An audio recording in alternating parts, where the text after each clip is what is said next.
अस्सलाम वालेकुम पाकिस्तान। हमीद नकीबी आपकी खिदमत में हाजिर है। नाज़रीन, क्या आप यकीन करेंगे कि एक ऐसा आला आप जिसे इस वक्त अपने हाथ में पकड़े हुए हैं, वो आपकी हर हरकत, हर सफ़र, हर राब्ते और शायद आपकी ज़िंदगी के सबसे खुफिया राज तक भी जानता है। वो आला जिसने दुनिया को जोड़ा, वही आला आज दुनिया की सबसे बड़ी सिक्योरिटी कमज़ोरी बनने जा रहा है। सोचिए, अगर एक फ़ौजी कमांडो के हाथ में मौजूद फ़ोन दुश्मन को इसकी लोकेशन बता दे तो क्या होगा। अगर एक मिसाइल हमले से चंद मिनट पहले किसी शख्स की पोजीशन इसके अपने फ़ोन के ज़रिए ज़ाहिर हो जाए तो क्या होगा। अगर जंग के मैदान में गोलियां नहीं बल्कि मोबाइल सिग्नल्स दुश्मन की रहनुमाई करने लगें तो फिर क्या होगा। और शायद इसी खौफ ने कैसे मुल्क को इंतहाई गैर मामूली फ़ैसला करने पर मजबूर कर दिया है, जिसे दुनिया अक्सर इंतहा पसंदी, सख्त कवानीन और हैरान कुन फैसलों की वजह से जानती है। अफगानिस्तान में तालिबान हुकूमत के अहलकार अपने हाथों से स्मार्ट फ़ोन तोड़ रहे हैं। पुलिस अहलकार कतारों में खड़े हैं, फ़ोन ज़मीन पर फेंके जा रहे हैं और ये दावा किया जा रहा है कि ये सब अमीर के हुक्म पर हो रहा है। लेकिन सवाल ये है, क्या तालिबान वाकई टेक्नोलॉजी के ख़िलाफ़ जा रहे हैं या इन्हें ऐसी मालूमात मिल चुकी हैं जिन्होंने स्मार्टफोन को एक ख़तरनाक हथियार बना दिया है। और क्या अफ़गानिस्तान वो काम कर रहा है जिसके बारे में दुनिया की बड़ी ताकतें अभी सिर्फ सोच रही हैं।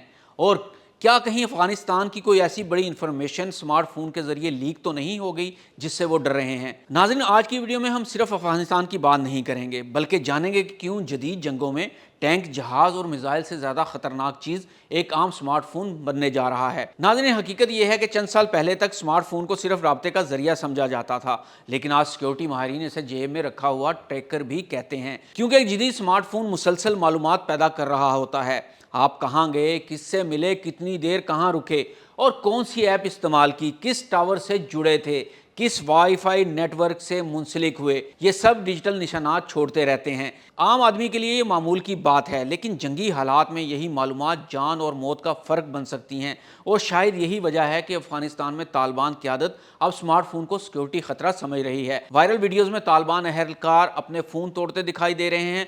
बज़ाहिर ये एक अलामती अमल था, एक पैगाम था कि क़यादत के हुक्म पर ज़ाती सहूलत कुर्बान की जा सकती है। लेकिन असल सवाल ये है कि क्या इनका खौफ बेबुनियाद है? जवाब है नहीं। दुनिया में इसकी मिसालें पहले ही मौजूद हैं।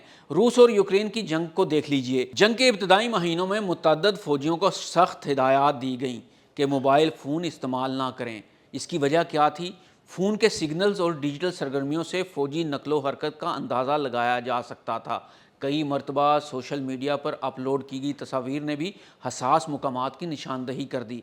अब आइए मशरक़ वस्ता की तरफ। माहिरीन मुसलसल ख़बरदार करते रहे कि स्मार्टफोन्स, मैसेजिंग ऐप्स और लोकेशन सर्विसेज हसास मालूमात का अखराज का ज़रिया बन सकती हैं। एक तस्वीर, एक वीडियो या सिर्फ एक लोकेशन पिन कभी कभी दुश्मन को इतनी मालूमात दे देता है कि जितनी एक जासूस महीनों में भी नहीं दे सकता।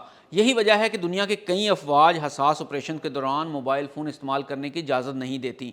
कुछ यूनिट्स तो फ़ोन जमा करवा लेते हैं, बाज़ औक़ात फ़ोन के कैमरे तक बंद कर दिए जाते हैं। लेकिन अफ़गानिस्तान ने एक कदम और आगे बढ़कर पूरे स्मार्टफोन्स को ही मसला करार दे दिया है। यहाँ एक और दिलचस्प सवाल ये पैदा होता है कि अगर स्मार्टफोन्स इतने ख़तरनाक हैं तो दुनिया के बाकी ममालिक इन्हें क्यों नहीं छोड़ देते। वजह बहुत सादा है, क्योंकि यही स्मार्टफोन्स जदीद रियासतों की माशियत, तिजारत, तालीम, बैंकारी और मवासलात की रीढ़ की हड्डी भी हैं। यानी फ़ायदा भी बेपनाह है और ख़तरा भी बेपनाह है। ये बिल्कुल ऐसा ही है जैसे एटमी तवानाई, इससे बिजली भी पैदा की जा सकती है और तबाही भी। असल फ़र्क इस्तेमाल के तरीके में होता है। लेकिन तालिबान का नुक्ता नज़र मुख्तलिफ दिखाई देता है। वो समझते हैं कि अगर टेक्नोलॉजी ख़तरे का दरवाज़ा खोल सकती है तो बेहतर है इसे महदूद कर दिया जाए। ये सोच दुरुस्त है या गलत, इस पर दुनिया में इख्तलाफ मौजूद है। नाक़दीन कहते हैं कि पाबंदियाँ मसले का हल नहीं होती, जबकि हामियों का मौक़िफ़ है कि हसास इदारों और फ़ौजी अहलकारों के लिए सख्त कवायद ज़रूरी होते हैं। ताहम एक हकीकत से इनकार मुमकिन नहीं, स्मार्टफोन अब सिर्फ फ़ोन नहीं रहा। ये एक कैमरा है, ये एक माइक्रोफोन है, ये एक GPS ट्रैकर है, एक डिजिटल शनाख्त है और बाज़ औक़ात गैर महसूस तरीके से मालूमात इकट्ठी करने वाला आला भी है। इसलिए आज दुनिया भर की इंटेलिजेंस एजेंसियाँ, फ़ौज और सिक्योरिटी इदारे موبائل فونز کو پہلے سے کہیں زیادہ سنجیدگی سے دیکھ رہے ہیں، اور شاید افغانستان کا حالیہ فیصلہ اسی عالمی بحث کا ایک انتہائی سخت اور متنازع اظہار ہے۔ لیکن آخری سوال اب بھی باقی ہے، کیا طالبان مستقبل کو دیکھ رہے ہیں یا ماضی کی طرف واپس جا رہے ہیں؟ کیا اسمارٹ فون واقعی جدید دور کا سب سے خطرناک جاسوس بن چکا ہے، یا پھر خوف حقیقت سے زیادہ بڑھا چڑھا کر پیش کیا جا رہا ہے؟ اس کا جواب شاید آنے والے سالوں میں دنیا خود دے گی، مگر ایک بات یقینی ہے، جنگوں کی دنیا بدل چکی ہے۔ اب صرف میزائل، ٹینک اور بندوقیں ہی ہتھیار نہیں رہیں، کبھی کبھی سب سے خطرناک ہتھیار وہ آلہ بھی ہو سکتا ہے جو خاموشی سے آپ کی جیب میں رکھا ہو۔ ناظرین، ویڈیو اچھی لگی ہو تو اسے شیئر ضرور کیجیے گا، لائک کیجیے گا، اور حمید نقیبی کو اجازت دیں۔ اللہ حافظ۔